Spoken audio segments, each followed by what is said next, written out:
You've got to look at China two different ways.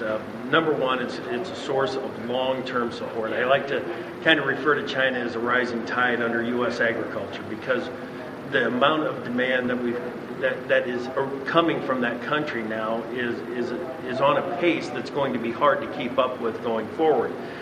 When it comes to corn, everybody likes to talk about potential for corn exports into China.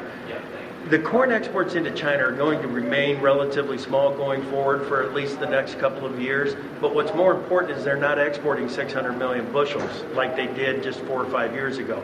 Their export numbers have been going down, down, down. So now, instead of South Korea, Malaysia, Indonesia, Thailand getting their corn out of China, they're coming to the U.S. for more and more of their feed grain supplies.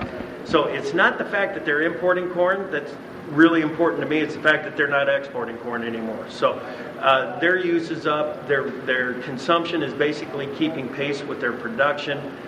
They're doing a good job of staying self-sufficient on corn. But that's all they're going to do. That's all they're going to do. Soybeans, completely different story. They are so far from being self-sufficient on soybeans.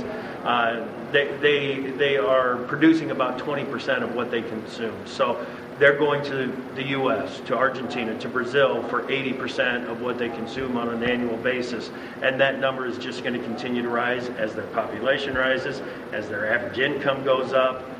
They're going to want to eat one more chicken leg a year. And if you've got 1.3 billion people eating one more chicken leg a year, that's a big increase in grain demand. Well, you mentioned exporting, just that's gone down. Do you see that continuing to be the trend? Yes, yeah. China has basically removed themselves from the global export market. Their stocks are tight enough now that it will take multiple years to get back into that 4 billion, 5 billion bushel range that they like to have for carryover stocks. Their carryover stocks, their ending stocks, are really their safety net for a drought in the U.S., for a drought in Argentina, which is happening now. So their ending stocks are their safety net to make sure that they can make it to the next supply of feed, whether it is wheat out of Argentina, wheat out of Russia, or corn out of the U.S. They want to keep a fairly hefty level of carryover stocks in place, and they just don't have that right now. And they're going to be working hard to rebuild those stocks going forward. Yeah, the next 5 years is that rising tide underneath corn and soybean prices. Their demand is going to continue to increase.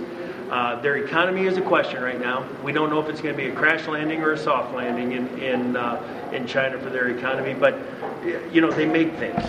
That's what they do. They make things that we buy. And until the U.S. economy gets back on stronger footing, until we get Europe back on some stronger footing, where demand for those products that China produces, we're going to be concerned about the economic growth in China just because of lower export demand out of the U.S. and Europe.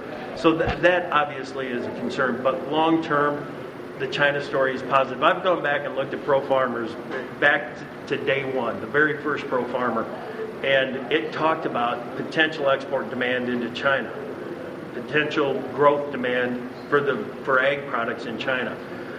You go fast forward 25 years later, and we were still talking about potential, not actual increases in demand. And the reason was because they had a lot of people, but those people didn't have money to spend.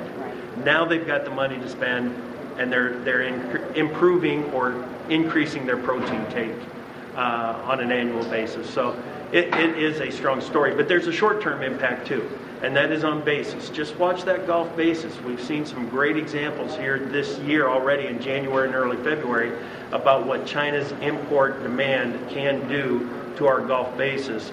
And that Gulf basis just moves right up the river and into the interior of Illinois, Iowa, all those export markets.